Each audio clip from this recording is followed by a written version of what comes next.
Mangwanani akanaka tinokugamuchirai zvekare kune chimwe chirongwa pano paZim Facebook Secrets and Confessions. Regai tibva tapinda mumamessages edu emuzuva ranhasi.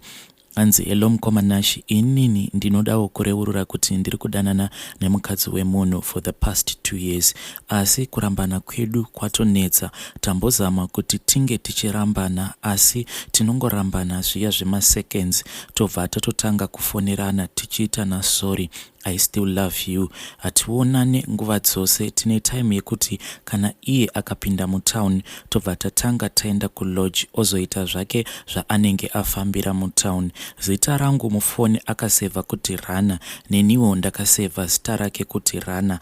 Kana zvikanyanyisa kusunga kuti titaure tese, tinotaura tose nemadimikira mune rimwe group ratiri remajokes. Pa2 years idzi tazama kurambana, but after tarambana one wedu anotanga kuchema achiti I can't live without you. Tobva tatanga tese kuchema, tobva tavimbisana kuti kusvika murufu tinenge tiri tose. Mukoma handizivi kuti toita sei, muchiona kuuya pano hakusi kudada, asi zviri kuitika kwatiri hatichaziva.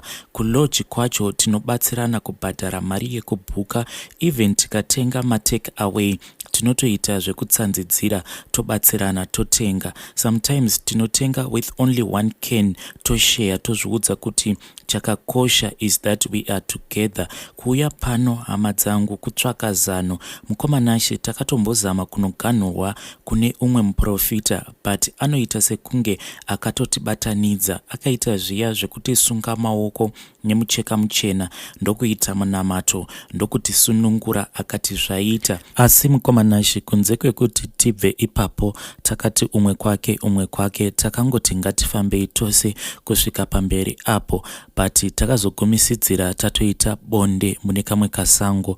Mukoma, zvatinoita nguva dzose ndezvekuti kana tikangopedza kuita bonde, tichingopedza wani wedu anobva ati asi tiri kuitei nhai, tadii kungoregedza. But pakati pedu pane umwe anotanga kunyengerera umwe kusvika taita futi. Mukomanashi, ndaisaziva kuti love inorwadza kudai. Tarisai kuti ndasenda message iyi na2 am asi ndine mukadzi nemwana, but nezuro tava kurara nemukadzi umwe uyu. Takatotenderana kuti zvatakaita zvakakwana tikabva tarara, but kwaingova kurara kwekungovhara maziso. Ndaingoti padiki ndobva ndatarisa last scene yake, na iyewo ainge achitarisa last scene yangu. Na 1 am ndipo paakazoti I can't do this, ndinokuda. Tikabva tatangidza futi kuitana sorry, I love you, sorry nekukurwadzisa, kusvika na2 am. Ndiri kudawo dzikinuro mukomanashi. Hey, yeah, pakaipa vedare, that was a message that I received so early in the morning. Please let us talk about this issue in the comment section. Regaiti vatenda panyedu inotevera. Hanzi makadi zvenyu mukomanashi, ndinokumbirawo kuti mundiposterewo nyaya yangu haiti. Inini handizivi kuti ndoramba ndakachengeta secret iyi here kana kuti ndiudze murume wangu, nekuti ndine dzimwe nguva dzandinombofunga kuti ndinofanira kunge ndichimuudza zvose zvandakasangana nazvo mufoni yasekuru vangu, but ndinotya kuti kana ndikagara ndamuudza zvose zvandakasangana nazvo mangwana chinokwanisa kuzoita chituko kana kuri kunzi tazonetsana. Inini growing up mukomanashi, I was raised by a single mother. Ndainge ndigere kumusha nasekuru nagogo nevamwe vazukuru vasekuru nagogo, and also amai vangu vaingopota vachiti kana vakamboenda kunoshanda vobva vadzoka. Amai vangu even though vainge vakangomitiswa vachiri mwana mudiki, havana kana kuzombogara varoorwa kusvika muzuva ranhasi vagere pamusha pasekuru nagogo. Ndati yarukei, ndaingogara ndichingonetsa amai vangu kuti nhai mama, ko baba vangu vari kupi? Ndokumbirawo kuti ndinge ndichizozivawo dzinza rangu, asi amai vangu vaikwanisa kungonditira hasha zviya zvekungoti chingosiyana neni, kana uchida kunotsvaka dzinza rako wadii kungofamba, kunyange ukapinda mun'anga woudzwa kunzi dzinza rako riri kupi, regedza kuramba uchingondinetsa. Dzimwe nguva ndaiti kana ndikavabvunza ivo vaingotanga kuchema, ndobva ndangosiyana nazvo. Pane vamwe sisi vangu vakazogumisidzira vandiudza kuti uchapedzisira waurayisa sisi vako neBP nezvese izvi zvauri kuramba uchiramba uchingovabvunza wadii wangosiyana nazvo. Zvadaro ndakazobva pamba ndokubva ndauya kuno kuSouth Africa neimwe shamwari yangu ndikatanga kushanda, asi mukushanda ndakabva ndasangana neumwe murume akabva azondiroora, ndiye anova ari iye murume wangu kusvika muzuva ranhasi. Murume uyu pandakatanga kugara naye, iye ainge achiti ane dzimwe mari dzake dzaainge akasevha, saka aida kushandisa mari idzodzo kuti tiende kuZimbabwe ambonondibvisira zvishoma, but inini ndaingoramba ndichimudhileya because chainge chichindirwadza ndechekuti kuti ndizonzi ndakaroorwa asi vedzinza rangu vasipo, saka ndaingoramba ndichingomudhileya. Amai vangu ndakazovaudza kuti kunoku munhu wandigere naye iye ari kuti ari kuda kuya kuzondiroora, asi mama handifunge kuti zviri right kuti ndinosvika pakuroorwa imimi muchiramba kundirakidza vedzinza rangu. Amai vangu pavakaona kuti ndainge nditori serious kuti murume uyu ndichagara naye iye asina kundiroora because ivo vainge vachiramba kundirakidza kuti vedzinza rangu vari kupi, ndakazoona vana sekuru vava kutaura neni vakati muzukuru hazvinzwaro, iwe unofanira kuziva kuti munhu akakuchengeta ndiamai vako, ndiye munhu akakukoshera iyeye. Iwewe chiuya nemunhu wako mubvise zvamunobvisa, munyanyisa kubvisa kusaidhi rekwaamai. Isusu tichaita kuti sisi vedu vatiudze kuti baba vako vari kupi. Ndikabva ndati zvakanakai. Takabva kuno kuSouth Africa ndokubva taenda kumusha kwedu tichiti tikuenda kunoroora. Inini I was excited because pose patainge tiri munzira ndainge ndichitaura nevamwe sekuru vangu ndichivabvunza kuti nhai sekuru, do you mean kuti ikoko ndichatosvika nekutosangana nehama dzangu? Ivo vaingoti hongu muzukuru, hama dzako dzakatokumirira. So as someone ainge akakura achingofunga kuti saka izvizvi baba vangu kuti vachiri vapenyu here, dzimwe nguva ndaikwanisa kuita bitterness yekuti saka baba vanoreva kuti havandide here kana ndiri mwana wavo, why vasingambodzoki kuti vange vachicheka kuti inini ndichiri mupenyu here. But tichinosvika kumusha mukomanashi I was shocked kuti painge pasina kana hama yangu as I was promised ndichibva kuno kuSouth Africa, but sezvo tainge tatova paground painge pasisina going back, takabva tangobvisa mari dziya dzemarooro, but mwoyo wangu wainge usina kufara. Chakazondinetsa mukoma ndechekuti pamanegotiations, especially pakatanga kunegotiatwa mombe dzedanga, I was surprised kuti sekuru baba vaamai vangu ndivo vainge vachitonyanyisa kuita nharo kuti mari yamuri kuda kubvisa paeach mombe mari iyoyo ishoma, because vakazotosvika pakuburitsa mashoko ekuti kana muchida kutipa mari iyoyo yamuri kuda kutipa, madii maenda imimi munotenga mombe dzacho dzamuri kuti dzakachipa, mouya nemombe dzacho motipa dziri mombe dzinotsika. That issue takazotoidiscasa inini nemurume wangu tava kudzoka kuno kuSouth Africa kuti nai zvinoita here kuti sekuru baba vaamai ndivo vanokontrola manegotiations kana pachiroorwa muzukuru wavo, mwana wemwanasikana wavo. At the same time mukomanashi munhu ainge achibata mari dzacho dzababa dzainge dzichinzi dzichazoendeswa kumusha kwedu kwatinobva chaiko chaiko. Mari iyi yainge ichibatwa naSahwira, shamwari yasekuru baba vaamai vangu nevamwe sekuru hanzvadzi yaamai vangu. Zvinhu izvozvo zvakandinetsa, but ndikangonyarara. Takabva paya ndokubva tadzoka zvedu kuno kuSouth Africa. Tati garei inini ndakabva ndatengera sekuru vangu foni, nekuti foni yavo yandainge ndavatengera ndakangonzwa kuti yainge yadonha pasi ndokubva yatsemuka screen, saka ndakaona kuti sezvo yainge iri mobile there was no need yekuti vange vachiigadzirisa. Ndikati ndichakutengerai imwe foni nekuti pane imwe Samsung 812 yandainge ndabva mukutenga kuna nambavha, but pandakatenga Samsung iyi ndainge ndisina kunotisa kuti ndainge ndatotsotsewa because vakangotesta foni iyoyo neline reCell C, iniwo ndaingoshandisawo line reCell C chete. Ndokubva ndaona kuti foni inoshanda ndikaenda nayo kumba, but ndava kumba ndo pandakazoona kuti foni iyi yainge ichingopinda line 1. Ndikati regai timboitumidzira kuZimbabwe tione kuti kumusha inoshanda here, because vamwe vaiti kuZimbabwe inokwanisa kusvika ikashanda. Tikatumidzira foni iya, but patakaitumidzira kumba vakazama maline ose, hapana kana line rakakwanisa kubata network. Ndikabva ndavati madii kumbozama kuishandisa muchiita hotspot ikamboshanda yakadaro. Ndokubva ndazotenga imwe foni ndikavaudza kuti sezvo foni iyoyo ichingoshanda kuno kuSouth Africa, chiidzosai kuno kuSouth Africa so that ndinokwanisa kuitengesa rather than kuti Sekuru mupote muchivaita hotspot. Ndokubva vabatisa foni iya ikadzoka kuno kuSouth Africa. Foni iyoyo payakadzoka kuno kuSouth Africa ndakamboita nguva ndisina kana basa nayo, ndainge ndichingotsvakawo munhu anoda foni inongoshanda line 1, but umwe musi ndakatoti ndakatogara zvangu, murume wangu ainge abuda aenda kubasa, ndikatora foni ndikatanga kungotsvanya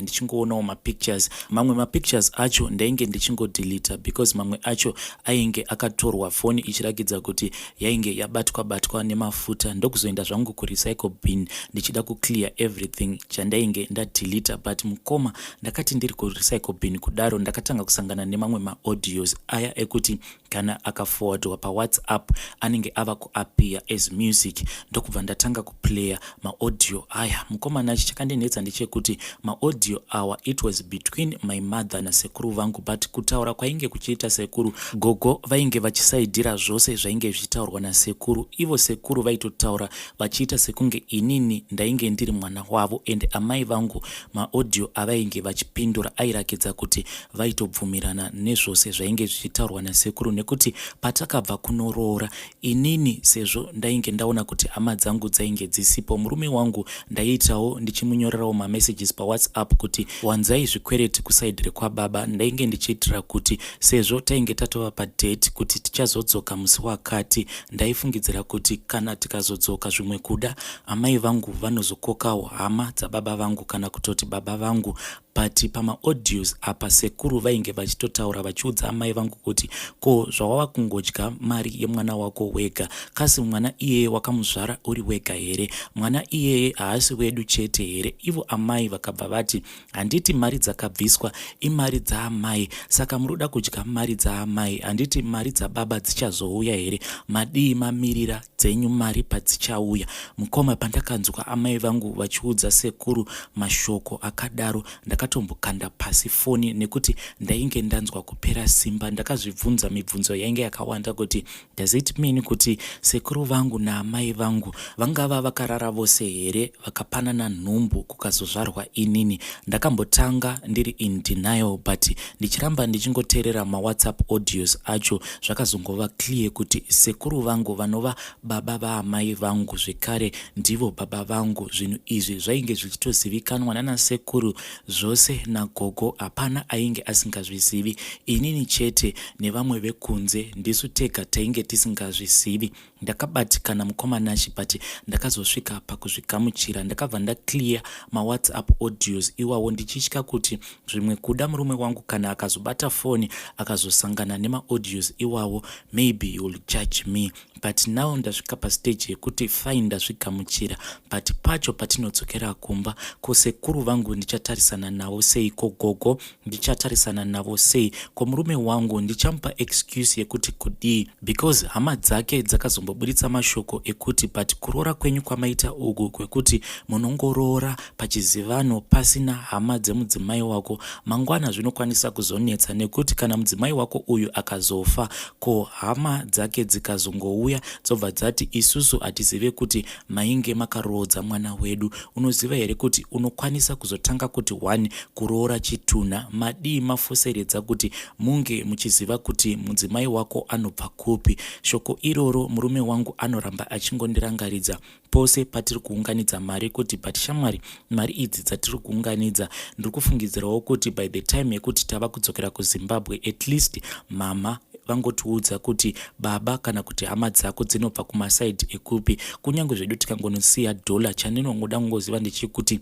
ndasiyawo something kuhama dzako, kunyange zvako uri munhu wekuti wakachengetwa nasekuru vako nagogo naamai vako. Izvozvo ndinozvitenda ende ndinovatenda, but ndiri kuda kuzivawo hama dzako. Chekupindura now handisisina, nekuti pose apa ndaimboita defensive yekuti ivo baba vangu dai vainge vachindida, dai vakauya vakanditsvaga, but ndakachengetwa nasingle mother. Tichitaura kudai somukomana tangosarwa ne2 months kuti tinge tichidzokera kuZimbabwe. Ndo date ratainge takavapa kuti tiri kudzoka kuzopedzisa zvikwereti zvose. Ndiri kugara ndichingozvibvunza kuti saka patichadzokera uyu mukwasha muzukuru wavo vachamuudza kuti kudii, nekuti last time vakamupa excuse yekuti mari tiri kubata sezvo baba vemunhu uyu havana kumuchengeta, ndisu takamuchengeta kubva kachiri karusvava. Now patichadzokera vachamuudza kuti kudii, nekuti vakatovimbisa kuti pamuchadzoka tichameka sure kuti iye mukwasha wedu anenge akagara apa. Kana muchibvisa mari dzamunenge muchibvisa muchimutambidza mari, isusu tinenge tichimutorera mari mukwasha wedu, nekuti ndisu takamuchengetera mwana wake. But mukoma vana sekuru vainge vachiziva zvavo kuti inini ndiri hanzvadzi yavo, zvekare ndiri muzukuru wavo. Zvinhu izvi zviri kundishungurudza mukoma nashi, kunyange kudya handichakwanisi kunyatsodya zvakanaka nenhau yekuti ndiri kugara ndichingofunga kuti saka zvichazovei, sekuru ndichatarisana navo sei, ko vana sekuru dzinova dziri hanzvadzi dzangu ndichatanga kutaura navo sei, even though we had a good relationship. But mazuva ano communication yangu nehama dzaamai vangu yangova iya yekungoleka-leka. Even mugroup handisisina chandinokwanisa kutaura, because I feel as if I am an outsider. I was someone ainge ari free, aingogara achingoseka. Ndaiti kana murume wangu akabva kubasa ndobva ndatanga kuridza radio ndichimutambira ndichiita sei, but now ndava kungogara ndakangozvisunga, handisisina mufaro. Kunyange iye he can notice, but ndinongomuudza kuti stress shamwari dzekuti tiri kufanira kudzokera nezvikwereti zvevanhu sezvo mwedzi yacho yava padhuze. But chokwadi ndechekuti mukoma nashi, I just found out kuti sekuru vakazvara amai vangu, zvekare ndivo baba vangu. Handizive kuti ndoita sei neinformation iyi yandakasangana nayo, handina kana wekuti ndinokwanisa kuudza, ndosaka ndangouyawo kwamuri. Please ndiposterewo nyaya yangu, ndibvunzirewo kuti ndoita sei. Ndongobvunza here sekuru nagogo paWhatsApp zvese naamai vangu, ndongoita zvokucreata group ndovaedha vose, ndovaudza information yose yandakasangana nayo mufoni yasekuru. Kana kuti ndomirira kusvika patichazoenda kuZimbabwe ndovabvunza vose kuti kowai makandinyepera kubva ndichikura, yet mainge muchiziva kuti imimi baba nemwana makaitisana mwana. Ko murume wangu ndoita sei naye? Ndongoramba ndichingovanziridza here, but iye avagara achingosuspecta kuti why are you no longer happy? Kasi pane pandiri kukukanganisira here? I am now nowhere mukoma nashi, especially kumurume wangu, and now ndine kamwana kacheche. Pane dzimwe nguva dzekuti kanotanga kuchema, and ndinobva ndanzwa kuti she is irritating me nekuchema kwaanenge achiita, nenhau yekuti mupfungwa dzangu ndinenge ndichingoramba ndichingozvishungurudza nema WhatsApp voice note andakateerera. Please assist me mukoma nashi. Vidare ndo nyaya yandakatumirwa navahanzvadzi vedu as a WhatsApp voice note. Ndakazorwadziwa nemessage yavakatumira vachiti ivo now ndava nedambudziko rekuti mwana wangu akatanga kuchema, dzimwe nguva ndinoshaya kana simba rekuti ndinge ndichimutora ndimuyamwise so that anokwanisa kunyarara. Ndinozotomutora paya kana anyanyisa kuchema, ndava kutotya kuti anokwanisa kuzoita mabayo. Zvakangoma hazvo veduwe, but vahanzvadzi, I promise you that everything is going to be okay. Vadiwa vateereri, ngatisanganei zvekare mune zvimwe zvirongwa zvinotevera.